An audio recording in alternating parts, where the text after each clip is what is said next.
सिद्धार्थ जी, जी। जैसा आपने बताया भी था कि नदिया में बड़ी झड़प की खबर है और बीजेपी एजेंटों पर लगातार हमला हुआ है। इस बात की आशंका बीजेपी के नेता ने, अमित शाह ने भी कई प्रेस कॉन्फ्रेंस में की थी कि ये लोग मारपीट की, हिंसा की कोशिश करेंगे। तमाम सुरक्षा बल तैनात किया गया। इसके बावजूद हमने देखा कि जो संवेदनशील बूथ से वहां पर एक बार फिर इस तरह की घटना सामने आई है। हावड़ा से भी अपडेट है कि ईवीएम खराब होने पर भी हंगामा बरपा है और उसी की आड़ में सर ये पूरी हिंसा एक बार फिर नजर आई है। विजुअल्स हमारे पास आते हैं, जैसे आपसे शेयर करेंगे।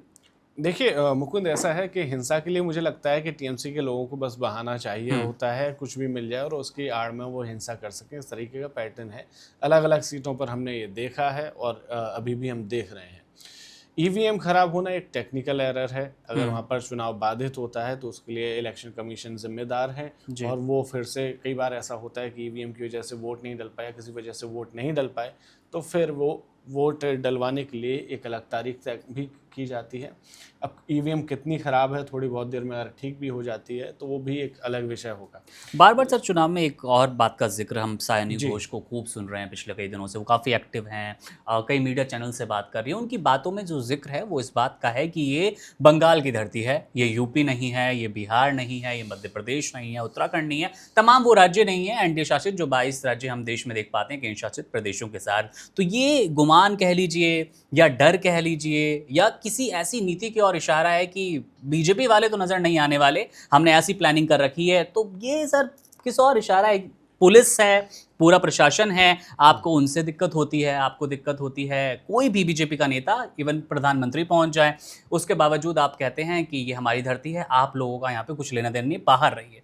देखिए सयानी घोष जो है पहले एक्टर थी, जी। अब नेता हैं।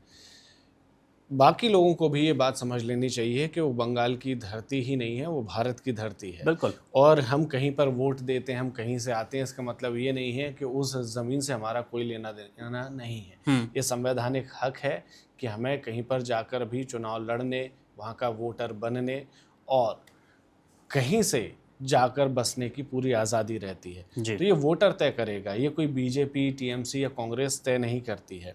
या किसी राज्य में अगर बीजेपी की सरकार है या किसी राज्य में कांग्रेस की सरकार है तो वो स्टेट उनका नहीं हो जाता, वो सिर्फ 5 साल के लिए उन्हें सरकार चलाने के लिए दिया जाता है। तो ये एक गलतफहमी पाल लेना कि यहाँ पर हमारी बापौती है, ऐसा नहीं होता है।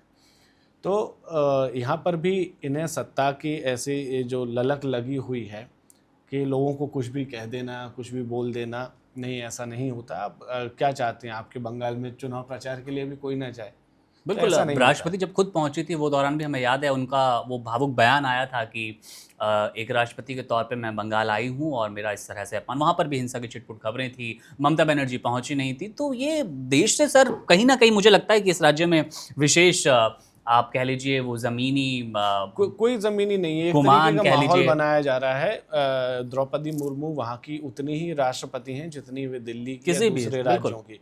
प्रधानमंत्री नरेंद्र मोदी उतने ही प्रधानमंत्री हैं जितने कि पूरे देश के। तो उनका जाना वहाँ पर बिल्कुल बनता है। वो इलेक्शन में फाइट कर रहे हैं, है ना, उनकी पार्टी भी चुनाव लड़ रही है, तो बिल्कुल जाएंगे। लेकिन इस तरीके से सवाल उठाना कि आपका यहाँ पर कोई काम नहीं है, आपका क्या करे आदमी, चुनाव लड़ना बंद कर दे, विड्रॉ कर ले, इनके हिसाब से तो यही समाधान होना चाहिए। लेकिन ये बहुत ही बचकाना बयान मैं इसको मानता हूँ सयानी घोष का। Subscribe to One India and never miss an update. Download the One India app now.